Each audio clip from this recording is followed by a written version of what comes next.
Today's episode on the podcast is a hit list. We're going to go through all the people that the FTC should go after and doesn't have the balls to do it.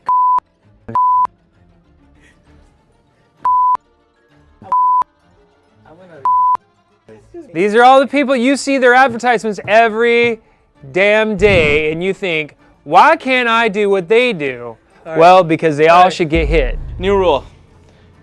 Every podcast episode has to be filmed in person.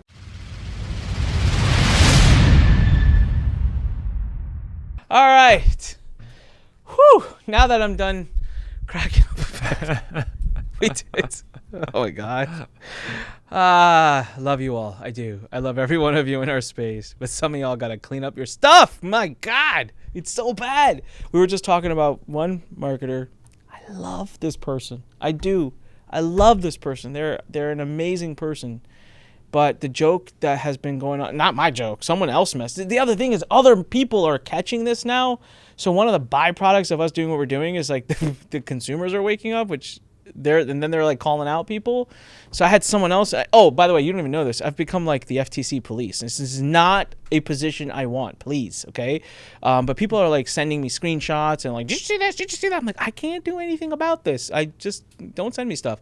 But there's one particular person who, again, I love, and someone else sent me their promo, and this is their quote. They said, it's almost like this person is taking the FTC's list of what you should not do and using it as a checklist of what to do. They're reading, don't say that, and they're saying that. Yeah, they're saying that. Oh, you shouldn't do this at the testimonials? I'll do exactly that. Listen to Bob. He made $10,000 in 2 seconds.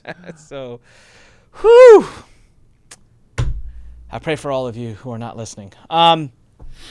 Today's episode is going to be about not what we just talked about. It's going to be about money back guarantees. So, I guarantee you'll love it. Yeah, I guarantee you'll love it. Yeah, disclaimer, can't control whether you love it or not.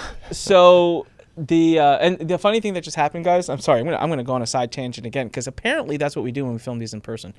So Greg was busy doing client stuff. So I was like, all right, I'll take this opportunity to film some of the upsell videos and things I need to film for a funnel. This guy finishes his call. He's outside the door listening to me freaking speak. The worst thing you want to do as a marketer is film a piece of marketing content with your damn compliance attorney sitting there. And he comes into the room and he's like, pennies for the dollar. Oh, it's going to be pennies for the dollar. Then I shot a video right after that when he sat in the room, and is by far the worst sales video I have ever made in my life. I promise you. And I will prove that with conversions. Anyways. Wait. We're here telling people that they can convert with compliance. Now you're saying... No. I say you will absolutely convert with compliance. Do not have your compliance attorney watching you as you film, because they're there to judge you. That's fair. All right. So money back guarantees. We see this all the time. It's rampant. I'll help you make... I'll read one. This was posted in the group, and this is posted in the compliance group, which you can only join if you're a book buyer. Here. Hey, Mark. My team and I have worked with people like so-and-so and so-and-so and so-and-so. We're currently taking on new clients with a guarantee of an additional $50,000 in revenue added within 90 days, written on paper. To back this claim, we put together a video breaking down exactly how we can offer such a strong guarantee. Let me know if you're open to taking a look. So, okay, there's two sides to this, Greg, so I need to control... Both sides. All right, both sides. The first side of this is what is legal and what is not. The second side of it is your personal opinion on this, right? So separate the two.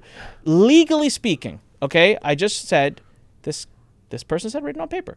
Is this legal? And if so, how would it be legal, and what would make it illegal? Yeah, so you're making me pull apart my sides of warranties and what I feel about guarantees. Yeah, that's why I said you got to pull the personal. I want to know what the legal is, and then you tell us your... Well, the legal is this. It has to be truthful representation, right? Okay. It can't violate Section 5. Can't be deceptive or misleading, right? So we'll start with that. Okay. So the use of warranty, like in this, like how could they ever guarantee that? And what happens? So if this was my client, the follow-up question would be like, well, what happens when people don't? And how often do they request their money back based on the guarantee? Mm-hmm. And if it creates an impression that's wrong, it's not true, then it's like we're going to do $50,000. Was it credit? Was it increase in revenue? Or? It says we're currently taking on new clients with a guarantee of an additional $50,000 revenue added within 90 days, written on paper. All right. So the question would be, what happens after those 90 days with the people, all the people who don't make it? Are they proactively reaching out to them, saying, "Hey, how are you? Hey, did you get your $50,000 in the 90 days? Oh, if not, then here's your money back."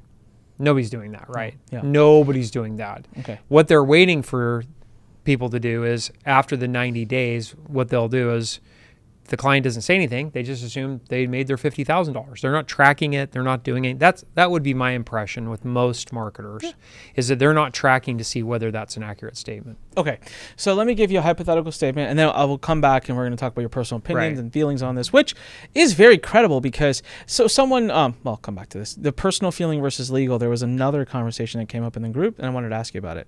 But let's say I do this. So I have a concept I call extend the funnel. It's a very simple concept. People love it. It works. No guarantees. But it's basically most webinar funnels are people do 7 days and then they kind of shut it off. What we found in our company was that we just extended. We had another week or 2 weeks worth of communication with their leads, and we see an increase in sales. Now, varying increase depending on the funnel and all that. But let's say I'm consulting, and I'm never doing this and I won't, but let's say I'm consulting and I simply say, look, we're going to implement the funnel extension model in your business. And we guarantee that it raises your revenue. We can't guarantee how much, but we guarantee that you will make more money from those leads than you do right now. Now, if you don't, we will give you a full refund. So now let's say we do that, and we're not doing it in masses. We're signing on 5 or 6 clients a month. Sure. And let's say we have a track. We track everyone, and we feel like 1 out of 5 clients that we do, it doesn't work for. So we have a track record of all the clients. We check in 30, 60 days later. 60 days in, we're like, sorry, didn't work. Here's your money back. If you don't want your money back, you can choose to do something else, but we're giving your money back. Would you like it? And let's say we have the track record of refunds being issued. We have the track record of everyone who succeeded, everyone who didn't, and we have administered it cleanly.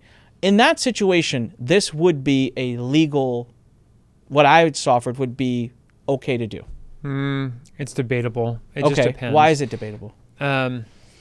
Maybe for a small group of people, but here's what the way the FTC looks at the warranties, right? You're going to capture a certain contingency. And that's what you call a warranty. So when you say, I'll get you this result or else I refund you, you refer to that as a warranty. Guarantee, warranty, same thing. Is that the same thing in the FTC's eyes? I mean, they'll look at the ways. I like to use the word warranty more with my clients than I do guarantee, because guarantee just has this, like, you know how I say there's some red hot button words that you look at. And so I try to not use guarantee for that reason. Okay. In the ad copy or anything, not just in the like a guarantee, but I still try to avoid it if you're like, hey, this guarantee works. Like guaranteed works, even though it's not a guarantee. Yeah. So every time you say guarantee, I'll take a shot of vodka, be dead in 3 minutes. I know, you'd be ready, guaranteed.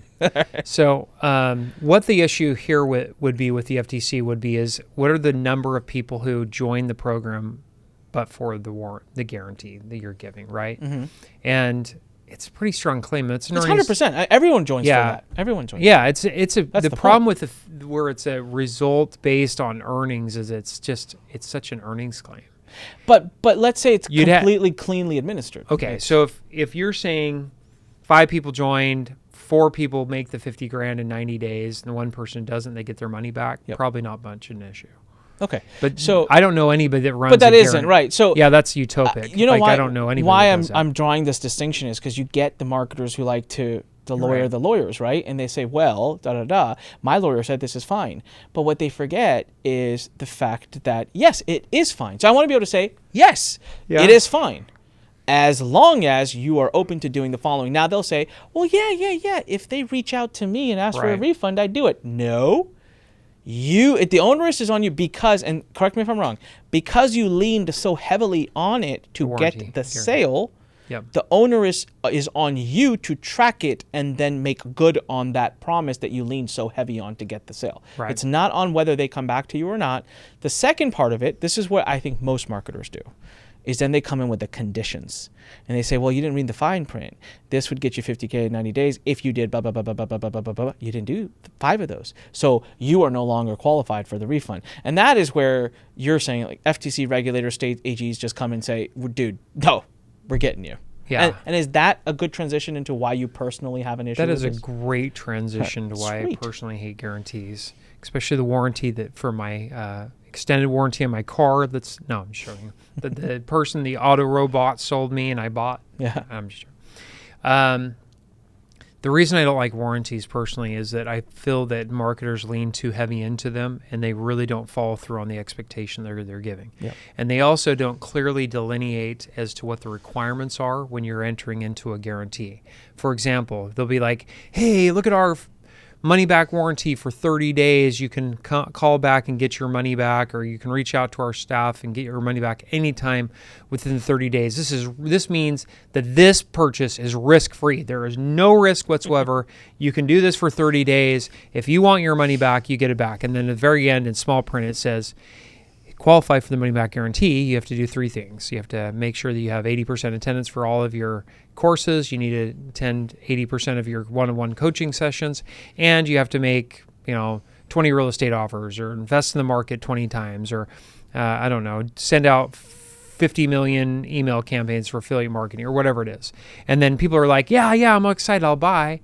And then they get in and they're like, this didn't work out what I want. 30 days, want my money back. Well, guess what? Didn't meet the criteria.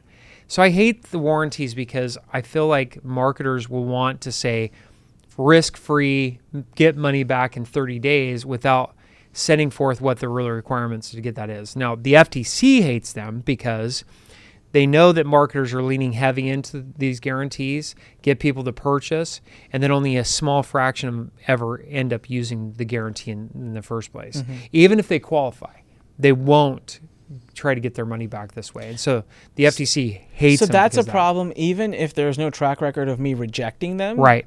They say the onus is on you. If you make such a guarantee, you have to proactively issue those refunds. Well, you have to show a pattern or continuity or consistency in which you're actually giving refunds based on the warranty. And if you never do it, then it's a pattern like they just think. Even if you do it at 1 or 2%, it's just not enough. It's not enough. It doesn't show that it's a track record that it's a tool that people can utilize when they want to step out of a transaction. So let's play another game. Let's play another scenario. You're now, Greg, at the FTC. You work for the FTC, so put that hat on.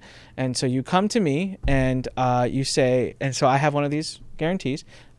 Clean as a whistle, I offer it.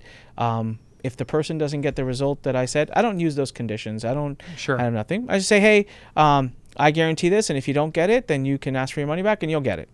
30 days. In those 30 days, if you ask, I give it to you. I never create any problems or whatever. But I don't proactively reach out to you. And so my refund rate's at 5, 6, 7% because I'm only giving refunds to those who are proactively asking.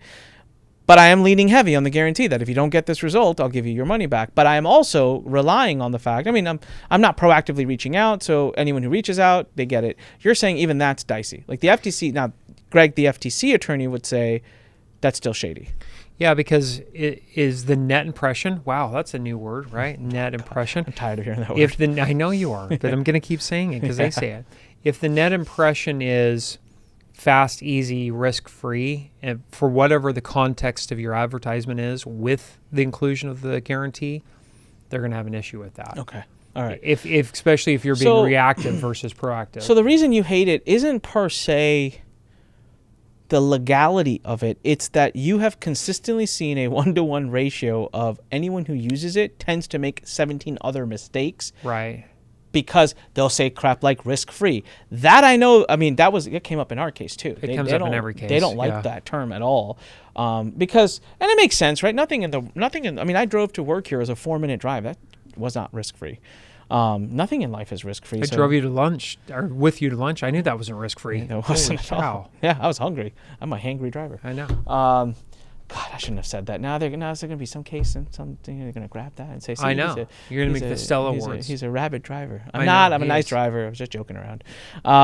Okay. So money back. Okay. What about just the typical, like, hey, we have no results promised, but we have a 30-day money back guarantee. Like, that's okay, right? Like, you're supposed to do money back guarantees. Yeah, I don't mind money back guarantees if there's no restrictions, as long as people use them. And when they request them, you readily give them. Do you not allow your clients any form of save the sale? So I have a 30-day money back guarantee. Someone says, hey, I want a refund. And I say, well, can we talk? Like, what's going on? Like, maybe we can figure out a way to help you. Like, I don't want to, like, you to jump to that. Every client has a saves department. If they call in and they say, hey, I want to use the money back guarantee, it's all right to have a question and answer with them in a dialogue about why they're canceling. Try to create an alternate path. Seeing whether there's another product or service or if there was an extension. Like, okay, I get, it's only been 30 days. What if we gave you an additional 30 days? And if after the 30 days it still wasn't good, then we'll give you your money back. And then, but after the 30 days, if you come to us and you say that you want to keep it, we'll give it. Then we'll let you keep it. Okay.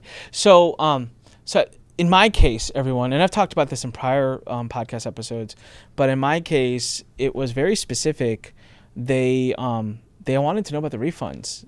That was the third biggest request that they were very time sensitive on. So there was like, they give us your merchant account records, and then there was give us the list of everyone you've paid, affiliates and experts.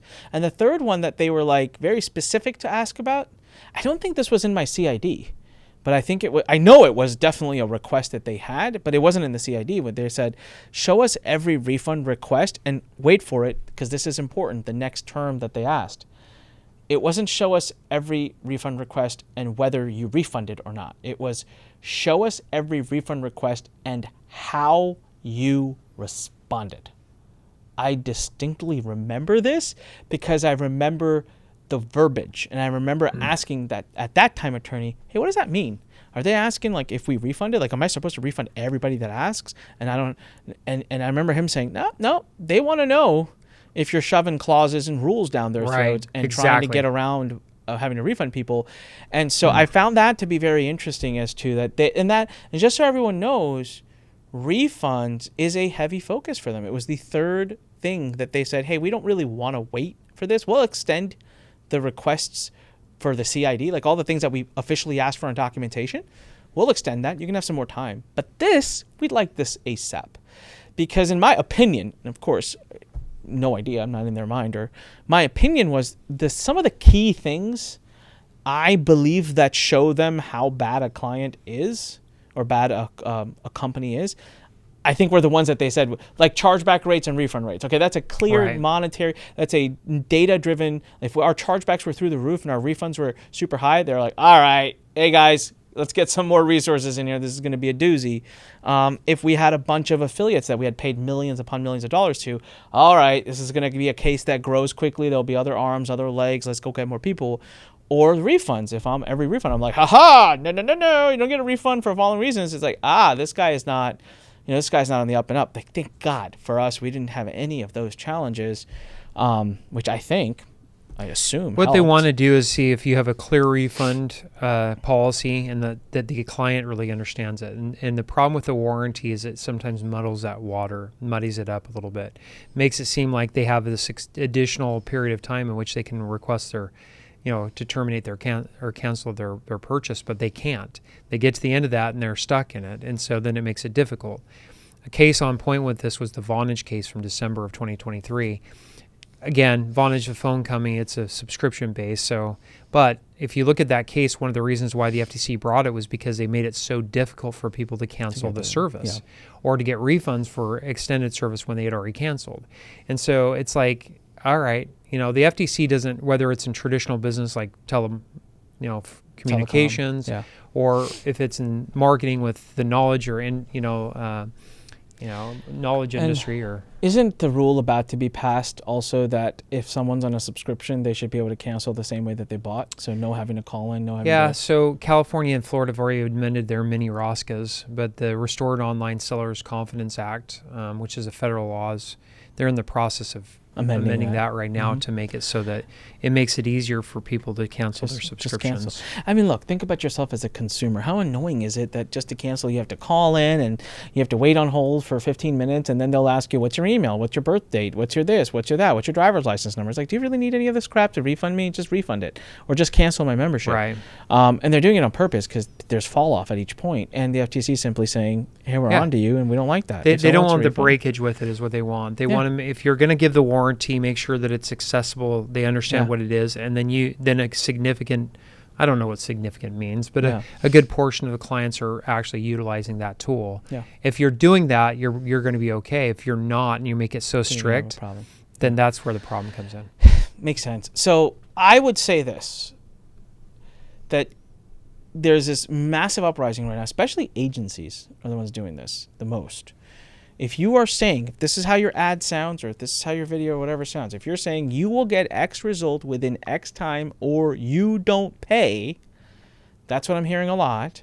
That is a red flag. Whether you are doing it perfectly well, like that scenario I created, the legal scenario I created, which I haven't seen anyone doing perfectly well, so I was just making that up. But, even in that case, you're simply asking for eyes, right? You don't want the foot in the door, because you might be doing that right, but then you're doing 30 other things not right. So it's like, that's something that is drawing eyes, and I think it makes you into more of a target than anybody else.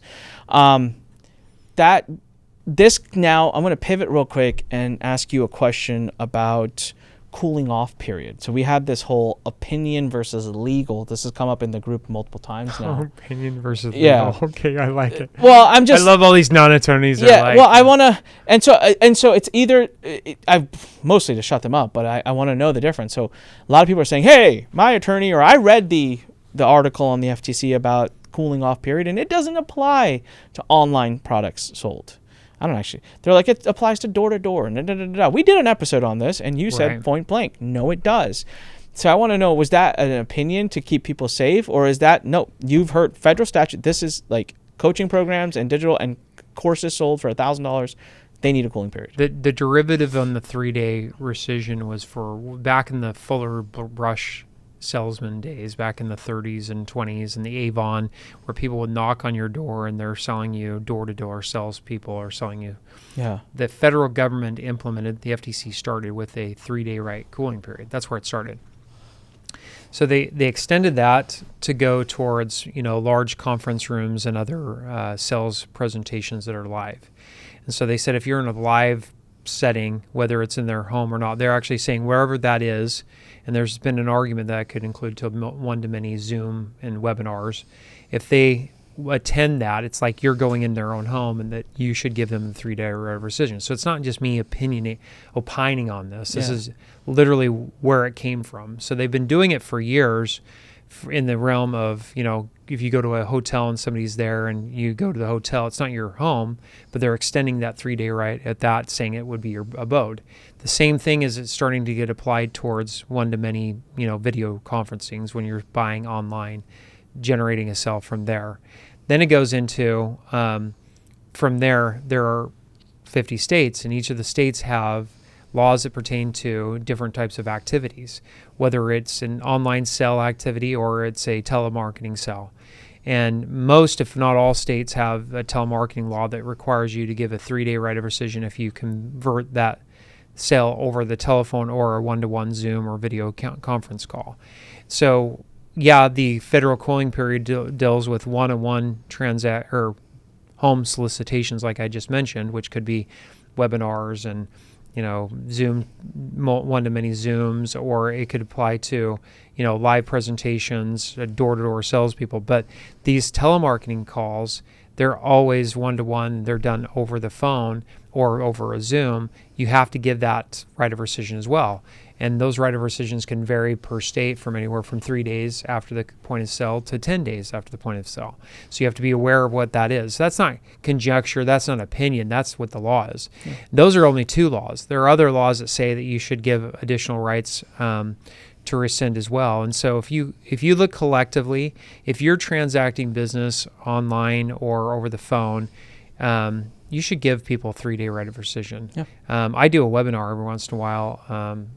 Once a month I do a webinar where we sell some asset protection stuff. We give a 3-day right. It's legal services.